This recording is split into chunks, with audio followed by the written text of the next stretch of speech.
gudoomiyaha gobolka Awdal Cabdo Axmed Aaye bila ahba ka maqnaa gobolka ayaa maanta gobolka dib ugu soo laabtay soo dhaweyn ay u sameeyeen maayirka magaalada Boorama maayir ku-xigeenka xildhibaano ka tirsan golaha deegaanka iyo mas'uuliyiinta laamaha dawladda ee wasaaradaha ee gobolka Awdal maayirka magaalada Boorama Saleeman Xasan Xaddi gudoomiye ku-xigeenka gobolka Awdal Cabdi Nuur Sugaal ayaa iyagu halkaas ku soo dhaweeyay waxana ay sheegeen gobolku sidiisa guud waa iska nabad inta yare kulay media waxba dadka uma kala qarsoon laga maqlay mooyaane intaasina wax balaaya ma aha waan ku soo dhaweynaa gobolka hadal badan oran maayo intaasaan kulay hadalkayga oran lahaa waxaan markaa gobolku intiisa badan waa nabad hase yeeshee waxaa jirta hawl yar oo ka taagan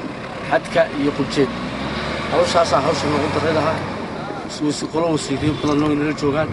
waxaan ku leenahay gobolku waa ugu soo dhaweynaynaa geesta kale gudoomiye Cabdo Axmed Aaye oo hadalka qaatay ayaa waxa uu ka hadlay arrimaha Suldaan Abubakar Cilmi Wabar oo maalmihii ugu dambeysay aad looga hadalhayay gobolka Awdal Cabdo Axmed Aaye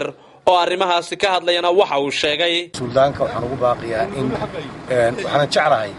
in aan halka ay taagan tahay aan laga weynaysiin xukuumad ahaan ee sideeda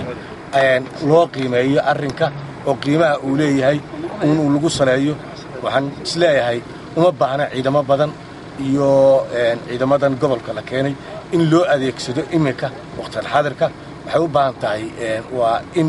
hadalku ka horeeya marka hore oo duruufta hadalku inta la bilaabo oo hadalku ka horeeya markaas wixii laga maacuuno waayo wixii kale ee looga wareegayo in looga wareega ay tahay laakiin waxaan isleeyahay arrinta ciidamadu laftoodu sida dareenka iiga soo baxaya bulshada in ay culays